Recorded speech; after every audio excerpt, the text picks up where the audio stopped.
21 సంవత్సరాల అమ్రీన్, 32 సంవత్సరాల అఫ్రీన్ వీళ్ళిద్దరూ అక్కా చెల్లెళ్ళు.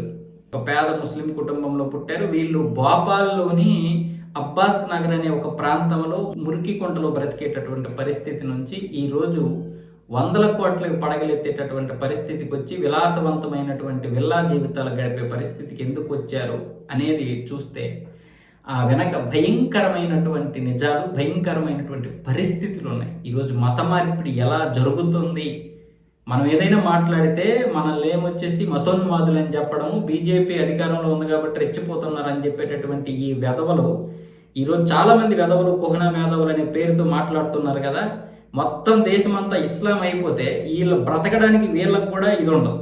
వీళ్ళు కూడా బురకాలు ధరించాల్సిందే. ఈ వెధవ ముండలు, ఈ వెధవ చెత్త వెధవ లంజా కొడకలు కూడా. దీని గురించి ఏ లంజా కొడకు మాట్లాడు. ఈరోజు ఒక మహిళ ధైర్యం చేసి ముందుకు వచ్చి మాట్లాడడానికి వస్తే ఈరోజు ఇవన్నీ బయటపడ్డాయి.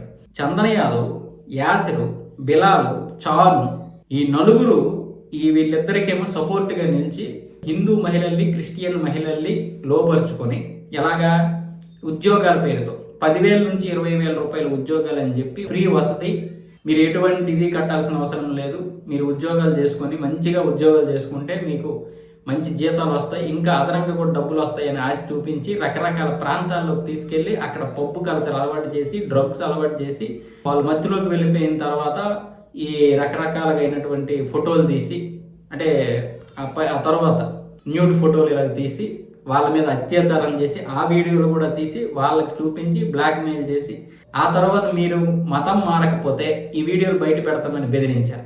ఆ విధంగా ఈ చందన యాదవ్ అనే చెత్తలంజే కూడా నేను మతం మారిపోయాను, మీరు కూడా మతం మారిపోండి, అలాగే చాలా మంది అమ్మాయిలు మతం మారిపోయారు, ఇదిగోండి బురకాలు ఇచ్చేవాడంట.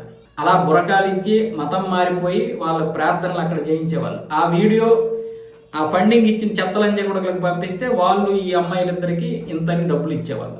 ఇంతకుముందు కూడా ఉత్తరప్రదేశ్లో ఇలాగే జరిగితే 104 కోట్లు ఎంత వచ్చాయి కదా ఒక చెత్తలంజా కూడా అలాగే చేస్తే.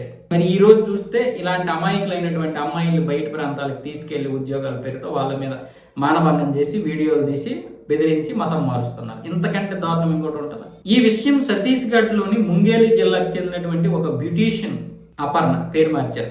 ఆ అమ్మాయి మొత్తం విషయం చెప్పింది తప్పించుకొని వచ్చి. అప్పుడు పోలీసులు భోపాల్కి ఇన్ఫార్మ్ చేస్తే భోపాల్ పోలీసులు మొత్తం ఎంక్వైరీ చేస్తే అబ్బాస్ నగర్ నుంచి వీళ్ళు రాయల్ విలాసవంతమైనటువంటి ఒక విల్లాకి వెళ్ళారంట. వీళ్ళ యొక్క జీవితం చూస్తే, ఆ విలాసాలు చూస్తే ఆశ్చర్యపోయారు పోలీసులు. అది 5-6 కోట్ల విలువ చేసేటటువంటి ఒక విల్లా అంట. వీళ్ళేమో మురికి కొంట్లో ఉండేటటువంటి వారు. ఈ డబ్బు ఎక్కడ వచ్చింది, ఎలా వచ్చింది ఎంక్వైరీ చేస్తే అనేక మంది అమ్మాయిల ఫోటోలు అన్నీ బయటపడ్డాయి. ఇప్పుడు పోలీసులు వీళ్ళని అరెస్ట్ చేశారు. అందులో చందన యాదవ్ గాడు దొరికాడు, కానీ అమీరును, ఆ చాను గాడు, యాసిర్ గాడు వీళ్ళు దొరకలేదు, వాళ్ళు పారిపోయారు. వాళ్ళను కూడా పట్టుకునే ప్రయత్నాలు జరుగుతున్నాయి. మరి మత మార్పిడి గురించి ఇన్ని దారుణాలు జరిగితే ఒక్క చెత్తలని కూడా మాట్లాడడం, మనం మాట్లాడితే వచ్చేసి మళ్ళీ మతోన్మాదులు అంటారు. ఈ కుహనా మేధావులు వీళ్ళందరూ ఉంటారు కదా, మనల్ని తిడతారు కదా నాస్తికులు అనే పేరుతో.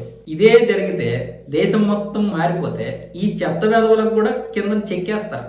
ఈ మాట్లాడుతున్నారు కదా, నీతి వాక్యాలు చెప్తున్నారు కదా మన గురించి, వీళ్ళకి కూడా చెక్కేసి బురకాలేస్తారు. అదే జరుగుద్ది చివరికి.